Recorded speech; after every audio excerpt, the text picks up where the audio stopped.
So we all know that the avoidant attachment style often goes silent or pulled away for periods of time. And this can be a really hard and confusing experience if you're on the receiving end of it. But have you ever wondered what happens if you go silent? What the avoidant then experiences and what goes through their mind? Well, their surprising reaction might justify everything you thought you knew about avoidant attachment styles. So, in today's video, we are going to go through the psychological understanding of what happens to an avoidant when you pull away yourself or stop talking to them. How do they react? What happens in their mind? And some key surprises that may change the way you're used to thinking about avoidant attachment styles as a whole. Now, if you're not already familiar, the avoidant attachment style is referring to the dismissive avoidant attachment style. There are four major attachment styles. Every single person has an attachment style. There's a secure attachment style who tends to do very well in their relationship dynamics. And they tend to have a sense of security, stability in relationships. Then there are three insecure attachment styles. Our anxious preoccupied, who can be the one who's the most afraid of abandonment and can sometimes experience fears and a little bit of clinging in relationships. Then there's the dismissive avoidant, which is who we're referring to in this video, who fears commitment the most, tends to go through some emotional neglect in childhood, and thus doesn't really want to be vulnerable as an adult or bond deeply with other people because it scares them, because of their subconscious stored emotional associations from being a child. And then we have the fearful avoidant, who's the hot and cold attachment style. They can kind of go either way. They fear abandonment, but they also fear this sense of being too close. And so they may sort of have this pattern of going, come get close to me. And then you get close and they're like, no, stay back. So those are the four major attachment styles. The dismissive avoidant is who we're talking about here today. So first and foremost, there tend to sort of be these major stages of dismissive avoidant goes through when there is this disconnect. One of the first stages is originally we'll see dismissive avoidants feel some degree of relief when they have space, especially if there has been a sort of history of conflict or different challenges in the relationship dynamic, because dismissive avoidants really don't like conflict overall, and it really triggers them to feel quite emotionally unsafe. In fact, dismissive avoidants sometimes even avoid pairing up in relationships and deeply connecting with people because at a deeper level, it's actually a subconscious strategy to avoid the conflict that could come with that sort of relationship dynamic. That's how much they really dislike conflict. Now, conflict will also wear on a dismissive avoidant differently than it will other attachment styles, largely because other attachment styles tend to get their needs met more from an interpersonal relationship dynamic. In other words, an anxious preoccupied gets a lot of their needs met from other people. So it's almost like they have more money in their bank account. If you imagine that, APs in their relationship, it actually sort of gives them $5,000 of deposits each week into their bank account. Whereas fearful avoidance, maybe it's closer to 3,000, and dismissive avoidance, maybe it's closer to 500 or 1,000. When there's a conflict, you have to imagine that conflict has a cost to your relationship. In other words, a cost to your bank account. So conflict may cost everybody $1,000, but if we see that from the $5,000 of the AP, they're still at 4,000 in the positive, right? Whereas fearful avoidance might be closer to 2,000. Dismissive avoidance might be, overdrafting their bank account at that point. And it's also important to recognize that actually dismissive avoidance, it costs them more than it costs the other attachment styles, not just because of having that less emotional bandwidth or needs met from a relationship, but also because of the way they deal with conflict. They tend to really internalize it and they actually take it to heart much more than you might even think.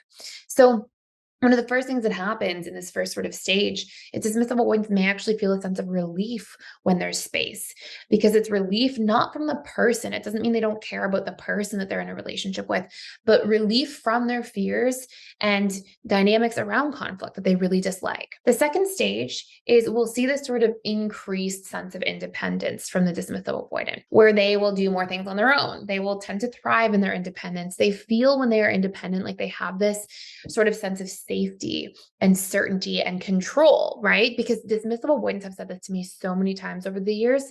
They say things like, well, I can control how I show up, but I have no idea how other people are going to show up. And what I hear under that is this just sense of powerlessness or feeling out of control or helpless in their relationship dynamics. And you have to imagine if you grew up with a very limited emotional modeling for what a relationship actually looks like, and this exchange of energy looks like between two people, if you grew up to be demonstrated that everybody's kind of out for themselves, and if there's some degree of neglect in your relationship dynamics, this whole idea of like exchanging needs, exchanging emotions and sharing about things and connecting and attaching, sometimes that kind of feels like a foreign language to dismissive avoidance.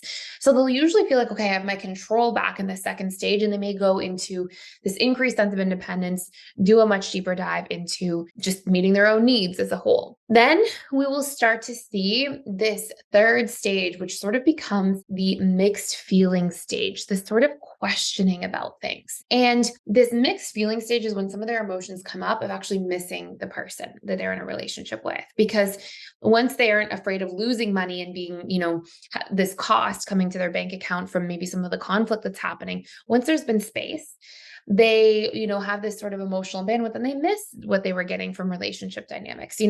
Even though dismissive avoidance can absolutely have these big blocks to receiving from other people, or they may block themselves from, wanting to open up or vulnerably share what they really need, or they may block themselves from wanting to rely on other people too much. What we'll generally see is from this, once they are getting that sort of space, it doesn't mean they aren't getting some needs met, even though they have those receiving blocks. And so they tend to have these mixed feelings of like, geez, I kind of miss that person. They start to sort of backtrack, second guess things a little bit, and it can start to wear on them a little bit. Now, the fourth stage that we'll see here is this feeling of questioning things. We can call it questioning or regretting. Okay. It's not just this like mixed feeling. It's actually the questioning and regretting, but it gets paired with, this is the most important part of this stage, is it gets paired with repression. So it's almost like if you could graph out what the DA is feeling, they feel this like increased independence. And then they start to feel this relief, that's there from in the first little bit, or the relief and then increased independence. And then they start to question things and they start to feel like, oh my goodness. And then they even regret. And then as soon as they regret, they go back into repressing to create that sense of space and safety for themselves again. I just wanted to pop in here and let you know we are doing a 7-day free trial to the All Access Membership Pass at PDS, which means you get access to literally everything inside of the school. And this includes the 4 live webinars I do with our students every single week. And on top of that, you get access to all of our different courses. We have over 55 different courses on relationships, communication, boundaries, emotional mastery, guilt and shame, learning your needs, so many different facets that are really important to master our lives and feel really good about our lives going forward. And last but not least, there's a daily community event.